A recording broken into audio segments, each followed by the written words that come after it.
Good morning, students. Welcome back. In our last session, we have learnt about agricultural use and environmental use of microorganisms. I also shared an activity with you all through which we understood that microbes are able to decompose biodegradable waste only. So, we should not pollute soil. We have learnt about harmful microorganisms which causes disease in human. We learnt about communicable diseases. In today's session, we'll learn about disease-causing microorganisms in animals. Several microorganisms not only cause disease in humans and plants but also in other animals. For example, anthrax is a dangerous human and cattle disease caused by a bacteria. Another disease is foot and mouth disease of cattle, which is caused by a virus. Next, let us see some of the disease-causing microorganisms in plants. Several microorganisms cause disease in plants like wheat, rice, potato, sugarcane, orange, apple, and others. These diseases reduce the yield of crops. They can be controlled by the use of certain chemicals which kill the microbes. In this table, you can see some of the common plant diseases which are caused by microorganisms. Some of the plant diseases are citrus canker, rust of wheat, yellow vein mosaic of bhindi or okra. Now let us see the causative microorganism mode of transmission of the plant diseases. First one, citrus canker, caused by microorganism bacteria, and mode of transmission is air. Next disease is rust of wheat, which is caused by a fungus. Mode of transmission is air or seeds. Next is yellow vein mosaic of bhindi or okra. It is caused by a virus, and insects are the mode of transmission. You can see the figures of the plant diseases, how the food gets spoiled. The plant gets spoiled due to some microorganisms. Our next topic is food poisoning. Try to correlate with your day-to-day life. Food poisoning could be due to the consumption of food spoiled by some microorganisms. Microorganisms that grow on our food sometimes produce toxic substances. Toxic means harmful substances which are very poisonous. These makes the food poisonous, causing serious illness and sometimes may result in death also. So, it is very important that we should preserve food to prevent it from being spoiled. How can we detect whether a food is spoiled or it is unfit for consumption? Here are some of the symptoms through which we can find out whether the food is spoiled or safe for eating. Foul odor. First one. Second, slimy surface. Third, surface discoloration. Fourth, sour taste. And fifth, gas formation. I repeat, first one, foul odor. That it starts smelling.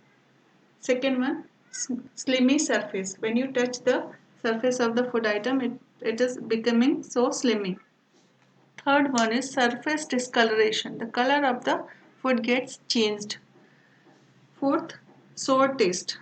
The taste of the food gets changed. And fifth, gas formation. You can see some bubbles coming out of the food. So, by all these symptoms, you can say that food is unfit for consumption. We should never consume such food items.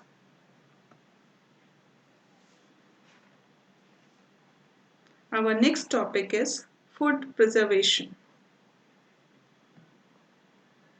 Let us study the common methods to preserve food in our homes. We have to prevent it from the attack of microorganisms.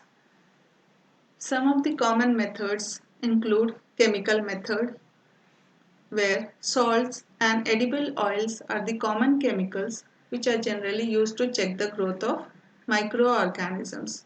Therefore, they are called preservatives. We add salt or acid preservatives to pickles to prevent the attack of microorganisms. Some of the common preservatives include sodium benzoate and sodium metabisulfite. These are also used in jams and squashes to check their spoilage. Another method for food preservation is preservation by common salt. Common salt has been used to preserve meat and fish for ages. Meat and fish are covered with dry salt to check the growth of bacteria. Salting is also used to preserve amla, raw mangoes, tamarind, etc. Next method of food preservation is preservation by sugar. Jams, jellies, and squashes are preserved by sugar. What does sugar do? Sugar reduces the moisture content, which inhibits the growth of bacteria which spoil the food. Inhibits means to reduce the growth of bacteria.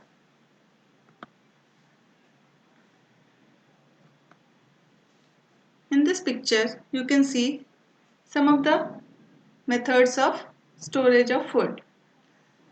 Another method for food preservation is preservation by oil and vinegar.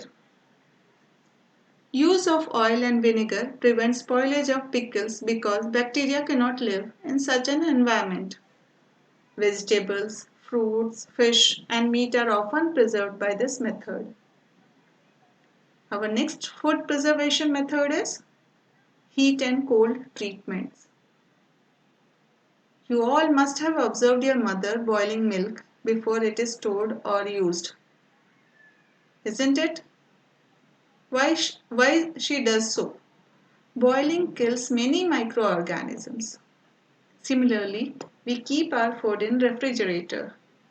Low temperature stops or inhibits the growth of microorganisms. Now let us study what is meant by pasteurization.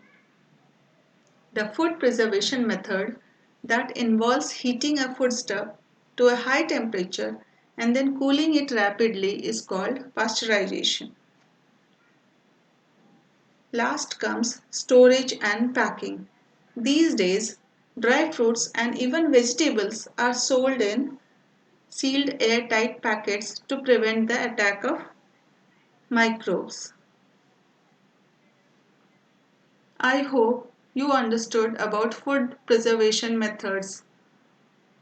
Rest of the topic we'll cover in our next session. Thank you.